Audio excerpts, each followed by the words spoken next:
tokko maqaan isaa Zaydii Muhammad umriin isaa waggaa 7 kan ta'e. Inni lammaffaan Araarsoo Muhammad kan jedhamu umriin isaa waggaa 6 kan ta'e.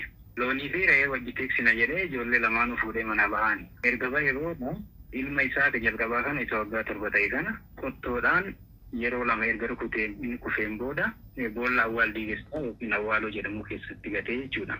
Itti aansuudhaanis mucaa isa lammaffaa kana kan umriin isaa waggaa 6 ta'e kana osoo ajjeesuun lubbuudhaan akkuma jirutti mataa gadi deebisee boolla awwaal diigessaa kanatti ijoollee lamaanuu boolla tokko keessatti gatuudhaan isa tokko ajjeesee isa tokko immoo osoo lubbuudhaan jiru biyyee itti uffisee haala dararaatiin akka haalu. Ashama harka fuunee hordoftoon Abduu Moobaayilaa biyya jirtan hundi keessanuu baga jiraattan baga deebiidhaan gara chaanaala kiyyaa dhuftan warra jalqabaa dhuftan Abduun jedhama. Abduu Moobaayilaa bi subscribe godhaa maamiltoota keenyatti dabalamaa nuti illee simannaa.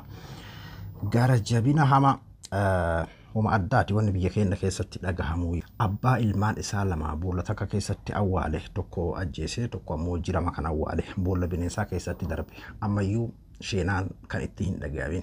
Abbaa gara jabeessa akkanaa kana murtii du'aati kan itti murtaa'e biyya san keessatti akkuma isin beektan murtiin du'aa murtaa'u iyyuu hujiran oolu dhuguma hujiranii oolchanii waliin ilaalla waan kanarraa guutuu isaa kaniin dubbiseerraa jechuudha. Akkamiin ilmoo isaa ajjeesee ilmoolee xixiqqoo akka isaan ajjeesee eega amma amalee mana murtiititti akki kun itti murtaa'elleen akkamiin sheenahuu dhabe yoo dabre takka waa'ee jaarsi jaartii ajjeese jedhu takka dhagahaa turreemi waan afaanis nama hin jenne kan ilmoo isaa hoo ilmaan daa'imman waggaa 7 fi waggaa 6 kanaa waliin ilaalla.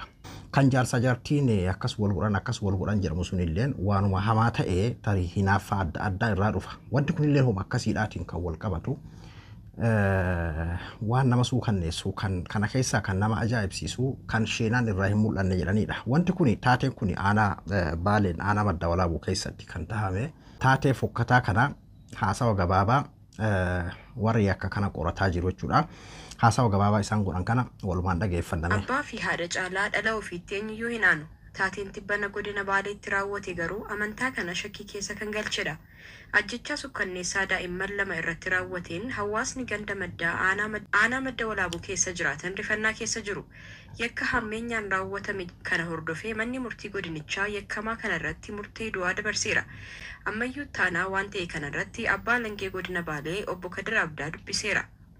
Himatamaan Muhammad Abdurrahmaan jedhamu aanaa Madda Walaabuu ganda maddaa keessatti ijoollee isaa lama tokko maqaan isaa Zaydii Muhammad jedhama umriin isaa waggaa 7 kan ta'e. Inni lammaffaan Araarsoo Muhammad kan jedhamu umriin isaa waggaa 6 kan ta'e.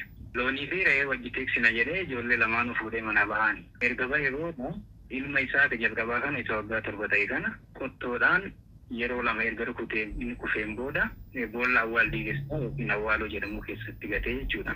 Itti aansuudhaanis mucaa isa lammaffaa kana kan umriin isaa waggaa 6 ta'e kana osoo ajjeesuun lubbuudhaan akkuma jirutti mataa gadi deebisee boolla awwaal diigessaa kanatti ijoollee lamaanuu boolla tokko keessatti gatuudhaan isa tokko ajjeesee isa tokko immoo osoo lubbuudhaan jiru biyyee itti uffisee haala dararaatiin akka lubbuun isaanii darbu taasisee kana booda kaagara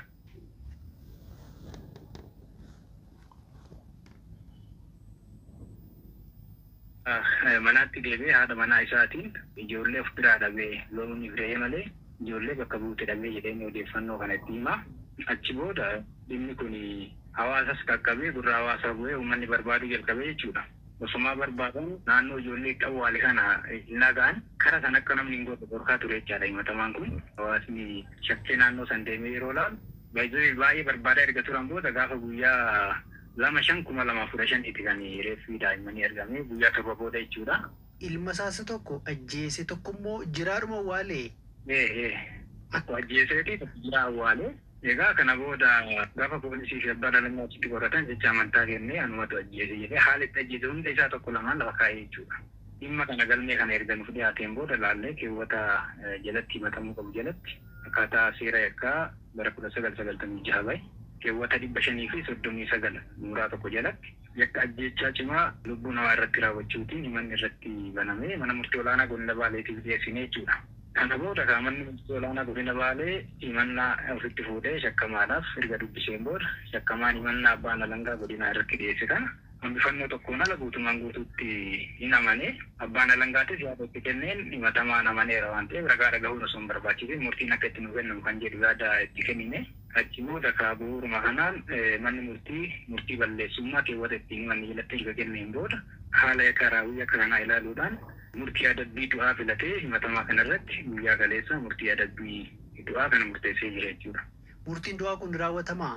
Tole ka yeroo ammaa kanatti qabatamaa haala biyya keenyaatti Itoophiyaa keessatti jechuudha. Murtiin du'aa hojiranii oolaa keessatti hammatee jira. Haa ta'u raawwii isaa gaafa ilaalu yeroo tokko darbee murtiin du'aa kun murtaa'a. Tarii sadarkaa idil addunyaatti konvenshiinoonni yookiin ammoo waliigalteen biyyoonni mallatteessan jiru jechaadha murtii adabbii du'aa akka raawwanne kan daangessanii. Inni kun meebii dhiibbaa ta'uu danda'a. Kanarraa kanas seerri biyya keenyaa murtii du'aa kanaaf beekamtii kenneera waan ta'eef raawwatamuu danda'a abdii jedhu san qabne jechaadha. Guutuu isaa kaniin dubbisee kana qofaa miti jechuudha. Guutuu isaa kaniin dubbise ani yeroon dubbisa kana dubbisu dhugaa dubbachuu fi matatu na dhukkube jechuudha. Akkuma amma dhageessan kana isa tokko qottoodhaan dhahee akkasitti yeroo 2 yeroo 3 qottoodhaan dhahee kun beeki waan abbaan amane qottoodhaan dhahee kuffiseedha. Isa kan ammoo kan irra diqqaadha kan waggaa 6 jechuudha. Luka isaa ol garagalchee mataa garagalchuudhaani bakkuma gartee kan du'aatti darbe kan akkasi boolla keessa gad darbee biyyee itti deebiseedha. Wanni kun turbaan booda mul'ateedha. Hawaasumatu shakkee bakka gartee silaa itti hafuurri wanna kana reeffi ajaa'uu eegale san irraa yeroo namni naannoo san gahu naannoo san irraa nama dhoorgaa ture akkasi booda ka namni irratti shakkeetiin qotanii akkasitti baasanii arganidha. Waan kanarraa hafee waan nama ajaa'ibsiisu abbaan seeraa akka jiretti fakkeenyaaf warri xiinsammuu warri sammuu gartee nama laalus laalanii akka namni kun fayyaa qabudha maaliif kana goote jedhanii yeroo gaafatanii haadha manaa isaa jechuudha haadha ijoollee tanaa jechuudha isiidhaan wallollee isitu na aarsee yeroo hunda kan isiin na waqqastu hiriyyaan ta'ee tujjaar ta'ee hiriyyaan kee qabeenya horattee mana ijaarattee akkas goote ati ammoo hiyyummaa kana keessatti nu gattee hiyyummaa kana keessaa hin baatu ka jedhuun yeroo hedduu na waqqasti kanaafi aara saniitiin akkas godheedha. Aarri fedhee yoo jiraate annamni akkamitti ilmoo ofiitii miti beeki ilmoo mana maallee mee didiqqoo cubbuu hin qabne bar namni guddaan aara adda addaa jechuun sanumaa rabbi namatti hin godhini namni gurguddaan tarii wal aarsee gochaan wantoota garaagaraatiin wal aarsee cubbuu adda addaa kan walirratti hojjetuun aara keessa osoo wal aansoo wal qabu miidhaa walirra geessuun dabree ni jiraata. Sanumallee rabbiin namarraan hin gahini garuu daa'imman didiqqoo akkanaa kan cubbuu hin qabne daa'ima waggaa 6 fi 7 tarii shayxaan illee hin godhaa laata waan akkana namaa miti. Kuni waan baay'ee tokko nama suukanneessuudha. Namni jiruu fi jireenya keessatti wal dhabuun dhugaa dubbachuu fi waa'ee jiruu fi jireenya maatii haadha manaatii fi abbaa manaa kana keessa waan suukanneessaa waa meeqatu jira. Akkuma gartee mangultoon Oromoo jettu manni nama hundaatu gubataati bulaa ganama ammoo daaraa hin argan akkuma jedhamu san rakkinni adda addaadhaan ni jiraata. Garuu osoo daa'immanii wal qabsiifamuu baate kanarraa warra ofii wal ajjeessu santu irra wayyaadha dhugaa dubbachuuf maaliif lachuu gurguddaadha warra cubbuuti. Kana jechuun osoo waan fokkata akkanaa kana filannoo ka qabaatu taate san irra wayya garuu lubbuun namaa karaa kamiinuu filannoo hin qabdu. Keessattuu ammoo makluuqa xixiqqoo cubbuu hin qabne kan akkanaa kanarratti waan akkanaa kana hojjetuun jarana bineensi illee bara hedduu isaa amma fakkeenyaaf yeroo garagaraatti sooshaal miidiyaa naashinaal ji'oogiraafii garagaraa irratti agartanii leenci illee bar ilmoolee warra sooratu kana fakkeenyaaf ilmoolee gafarsaa fa'aa ilmoolee kuruphoo yookiin gadamsaa fa'aa ilmoolee nyaatu agartanii leenci tokko jechuudha. Tarii dabree qeerransa fa'aatu nyaata malee leenci fa'aa qabee fa'aa taphachiisa irraa wal dhoorgaa fa'aa ni agartan jedheeti jaara sooshaal miidiyaa kanarratti ilmi namaa ammoo yeroo har'an tanaa bineensallee hanqateeti jira jechuudha. Isa warra siyaasaa maali akkanatti wal hargufu kana dhiisaati namnummaan nagaa kan waliin jiraatu kan silaa gartee walii taane nuti bishaan tokko irraa waraabamne jedhee walitti dhufelleen yeroo dhala ilmoo ofii jechuudha. Isiisan aarsuudhaaf haa isiin aartu haga jiru haga gartee an akkana mataa nyaattu akkasii amma akka yaada isaatiitti akkasii jechuudha. Kan akka amma fakkeenyaaf abbootiin seeraa jedhanitti warri xiinsammuu laaluu akka jedhanitti namni kun fayyaa qaba kanuma aareetiin godhe jedheetiin illee kan hime. Amma sheenoo itti yeroo jedhamu sheenaa isaanii himataa jedhe abbaan seeraa akka jedhetti fakkeenyaaf asirratti kan BBC nama muraasa keessaa kan dubbise sheenaan isaa fuularraa hagammaatti nama sheenaa hin fakkaatu kan jirudha ogeeyyoonni seeraa jechuudha. Garuu nama kana murtii du'aati kan itti muran biyya san keessatti akkuma isin beektan murtiin du'aa gara umrii guutuutti jijjiiramee fa'aadha kan inni hidhamu malee murtiin du'aa hin jiru. Osoo biyya san keessa bar murtiin du'aa jiraate namoota yakka hamaa nama haadha manaa ajjeesu haadha manaa abbaa manaa ajjeeftu fi walumaa gala nama lubbuu namaa baasu osoo lubbuun haa baafamtu jedhamee yeroo takka nama tokko nama hin beeku nama jabaa tokko jechuudha namni ajjeeseeti abbaan ilma sanii waggaa 16 murteessan jechuudha nama san ajjeese jechuudha. Abbaan mucaa du'ee sun jechuudha akkamiin yakka hagana gahu nama gartee magaalaa keessatti ari'ee akkasitti nama itti yaadee nama ajjeese akkamitti waggaa 15 itti murteessitan yennaanini namni sun abbaan isaa sun nama haajii nama guddaadha. Haajii nuti seera Suudiitiin hin dalagu kan jedhu abbaan seeraa itti qoosee jechuudha. Waan akkasiitu jira biyya keenya san keessa jechuudha. Namni kan lubbuun isaa baatu biyya san keessatti yoo fakkeenyaaf mootummaa afaan mootummaa san jibbite qofa mootummaa san yoo balaaleffatte qofa yoo nama biraa deeggarte qofa biyya namaa keessatti ammoo wanni dubbachuun siif hayyamame dubbachuun hayyamaa kan yakka hin taane mootummaa waan feete jechuudha. Mirga namaa osoo hin dhiibne waan feete jettee namni kun naan ta'u jettee balaaleffattee kasii ta'u faarsuudha. Kasii ta'u dubbatuudha. Kasii ta'u filachuudha. Biyya san keessatti ammoo yakkisan yoo mootummaa balaaleffatte qofa jechuudha kan murtiin du'aa sitti murtaa'u. Waan akkanaa kanarratti murtiin du'aa itti murtaa'u iyyuu hojiirratti kan oolu raawwiirra kan oolu natti hin fakkaatu ogeessa seeraa ta'uu baannu iyyuu yeroo garaagaraatitti illee fakkeenyaaf kan argaa turree fi kan dhagahaa turrellee murtiin du'aa ni murtaa'a garuu pirezidaantiin itti mallatteessu murtii du'aa itti mallatteessu akka addunyaa irratti fakkeenyaaf walii galametti lubbuun ilma namaa kan ajjeefamne kan jedhamu waan akkasiitu jira jechuudha seera biyya sanii keessa waan ajjeefamuun fakkaatu osoo ajjeefame gammachuu kenna hunda warri biraallee irraa barata warri gartee gochisuu kanneessa akkanaatiin sammuu keessatti deematu jechuudha. Waan viidiyoo kana duuba irra guddaa waan isin jechuu barbaadu ammatti murtiin du'aa itti murtaa'ee jira fakkeenyaaf amma namicha kana jechuudha bineensa namicha illee osoo jechuun baatanii kan bineensa jechuudha murtiin du'aa itti murtaa'ee jira. Raawwii hojiirra oolaa kan jedhudha. Pirezidaantiin biyyattii mallatteessaa kan jedhudha. Hagama yoo pirezidaantiin biyyattii kan mallatteessuu fi mallatteessuu diduu illee ta'e hagasii hidhaadha ta'a. Gara murtii umrii guutuu faadhaatti jijjiiramee akkasitti murtii umrii guutuu faa hidhama jedhama. Tarii osoo murtii guutuu jedhamu iyyuu achi keessaa bahuu faa danda'a yeroo mootummaan jijjiirame yeroo garaagaraatitti jechuudha. Walumaa galatti biyya san keessa murtiin du'aa baratamaa miti. Biyyoota akkasii wajjin waliigalteen akkasii jiran natti fakkaata. Osoo ajjeefame ammoo gorsa nama hedduuti jechuudha.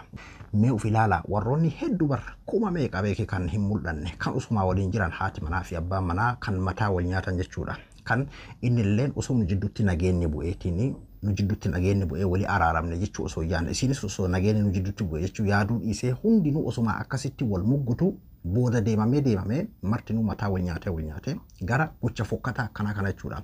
Akkamiin anilleen waan isiin aara keessaa isiin baane yookiin ammoo isiinis waan isa keessaa aara isa keessaa hin baane irratti hojjedha kan jedhu gara gartee wala ofii isaaniitti jaarsa jaartii wal ajjeesu akkasuma ilmoo gudeedha isaarraa baate ilmoo kichuu daa'imman akkana cubbuu hin qabne kana fa'aa mi'a malaal fakkeenyaaf amma inni maalinni isii maalinni isii aarsa jedhee amma namichi kun fakkeenyaaf amma fudhatama qaba wanni kun fudhatama tokko illee hin qabu jechuudha isii aarsa jedhee isiidhaan wali aarree aara saniin akkas godhee jedha amma akkasaatti beeki aareetii miti baraman isii aarsuu fi akkasaatitti jechuudha. Isiin sun hagaraan gubatuu haa madooysu akkasii akka yaada isaatiitti jechuudha. Kanaaf namoonni maatiin keessattuu haadhaa fi abbaan manaa kan waggaa 10 bara akkanumatti osoo guyyaa takka fuula ifaa walii hin argin osoo gubatan akkasii waliin jiraatan bara hedduu beeki kan waggaa 15 waliin jiraatan ofii ammoo ilmoon jidduu isaaniitiin ma baati akka ta'ettu jechuudha. Garuu ammoo waggaa 10 waggaa 15 waliin gubataatuma akkasii waliin jiraatan yeroo waan akkana kun mul'ate waa irraa barattan jedheeti yaada waa irraa hubattan jedheeti yaada karaa isin hin beekneen wanni nama nadaamessu namatti dhufa wanti addunyaa fi akiraan nama balleessu wanni haga jiramu namni hundi si abaaru wantoota akkana kanaan nama galaa jechuudha. Yeroo waan akkana kana argitan tarii uf argitan jedheeti yaada. Tarii ati inaaffaadha yookiin ammoo rakkina haadha manaa qofa arguu dandeessa. Isiinis inaaffaan rakkina abbaa manaa qofa arguu dandeessi jechuun rakkinni gabana nama geessu ni jirachuu kiyyaa miti beeki. Rakkinnummaan fedhe kan lubbuutti nama geessu ilmoo ofii dhalanii miti. Jaarsaa jaartii wal ajjeesan sanii miti abbama barbaade yoo lubbuun ilma namaa kabajamtuudha rabbiin biratti jechuudha. Nama biratti illee rabbiin biratti illee ka siyaasaaf akkanatti arraaggafamu kan biyya kennaa kun iyyuu waan addunyaa irra hin jirre jechuudha. Biyyoota muraasa keessa biyyoota diktaatara keessa waan jirudha. Kanaafuu lubbuun namaa kabajamtuudha. Inni godhama karaa saniin godhama jechuuf osoo hin taane shayxaanni nama waswaasuudhaan ilmi namaa kun yeroo gartee shayxaana caala shayxaanni namaa yeroo shayxaana hammaate shayxaana isa ji'a muka ijaan hin agarsiisan yeroo caalutu jira waan ta'eef akka rakkinoonni akkanaa kun hammeenya akkasiisan keessa deemamee waswaasa garaagaraa fokkata akkanatti nama hin geessinee fi irraa malattanii akka irraa uf duuba deebitaniif hedduu isin gorsa jedheeti yaada viidiyoon kun. Warri waggaa 15 waggaa 20 diimeeffatanii tumaan osuma walumaa mugguttan osoo ba'uuruma gartee halkanii guyyaa osoo ijumoo diimeeffattan osoo guyyaa takka gammachuun innis isii irraa hin gammanne isiinis isarraa hin gammanne ka'uuf ammoo ilmoon jidduu dhalattu jechuudha. Waan akkanaa kan argitanii akka irraa gorfamtan jedheeti yaada. Yakka shayxaan illee raawwanne ilmi namaa raawwataa jira yakka bineensi raawwan ilmi namaa raawwataa jira kana rabbiin gurra namaa naman dhageessisin haati ijoolleedha haga ammaatitti miirri isii gara namummaatitti deebi'ee warri mana murtiillee warri seeraallee isii dubbisuu hin dandeenye jechuudha silaayyuu fayyaa akkamii argattee fayyaa argachuu hin dandeessu haati yakki akkanaa kun itti gale ilmoo dhukkubsattee duuterraayyuu haati yeroo hedduu naftu jechuudha amma immoo yeroo wanti akkanaa kun galetti irraa hafti jettanii yaaddanii tarii sammuun isii waan dhagaa ta'uu natti hin fakkaatu ilmoo lama sanuu ta'uu leen dhalatte kan waggaa 7 kan waggaa 6 hangafaa fi kan itti aanu jechuudha haati haala akkasiisan keessa jirti duuba namni yeroo walitti dabalame sababummaa ilmoo sababa gartee jiruu fi jireenya adda addaa nama kana fakkeenyaaf amma haadha manaa kee yeroo akkanatti walloltuun haaluma didiqqoo fakkeenyaaf waan tokko irratti akkas yookiin harka micciiruudhaaf yookiin ammoo waan addaa wayii irratti godhuudhaaf osoo badiin tokko hin jirre yeroo walloltu wanni akkanaa waan dhufuutti hin fakkaatu haati manaas yeroo akkanumatti mi'aama fakkeenyaaf amma miskiinummaa faadhaan namni namaan loluun miskiinummaadhaan ati akkasii miskiinummaa keessa nama baaftu hiriyaan ta'e ammoo tujjaarte waan jiru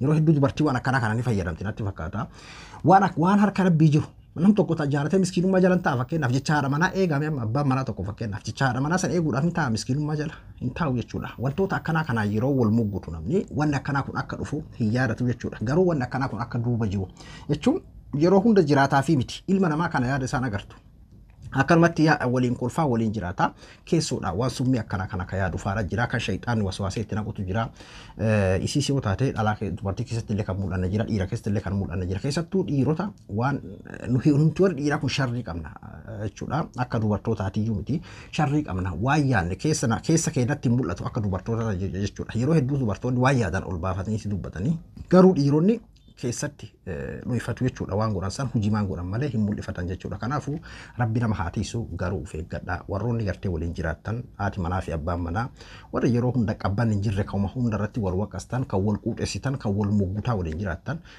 yeroo waan akkanaa kana argitan osoo sheerotanii irraa of duuba deebitanii nagaa buuftanii waa irraa hubattan jedheetii yaada ani abduu moobaala biraay hanga qophii biraatti wal deemnutti nagaa naa tura.